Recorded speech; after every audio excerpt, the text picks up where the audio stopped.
প্রতিদিনের যে ভুলগুলোর কারণে আমাদের জীবন ধ্বংস হয়ে যেতে পারে, সেই ভুলগুলো কি আপনিও করছেন? চলুন, কি সেই ভুলগুলো জেনে আসি। সারাদিনের ভুলগুলোর মধ্যে প্রথম ভুল হচ্ছে ফজরের নামাজ মিস করে ফেলা। কিছুক্ষণ আরও ঘুমাই করতে করতে পুরো ফজরটাই চলে যায়। নাম্বার 2, ঘুম থেকে উঠে মোবাইলে চোখ রাখা। আগে আল্লাহর শুকর, তারপর দুনিয়ার খবর হওয়া উচিত। নাম্বার 3, অহেতুক গীবত ও কারো বদনাম করা। এটা গুনাহ ও সম্পর্ক নষ্টের বড় একটি কারণ।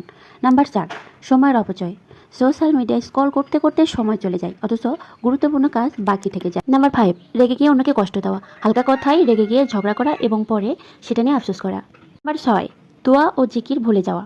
ব্যস্ততার মাঝে আমরা আল্লাহর স্মরণ হারিয়ে ফেলি। নাম্বার 7, মিথ্যা কথা বলা। অনেক সময় গল্প বানিয়ে কথা বলি, যা এক ধরনের মিথ্যা। নাম্বার 8, বিনা প্রয়োজনে অতিরিক্ত খাওয়া। ক্ষুধা নয়, শুধু ইচ্ছায় খাওয়া শরীরের জন্য ক্ষতিকর। নাম্বার 9, অপ্রয়োজনীয় কথায় কান দেওয়া।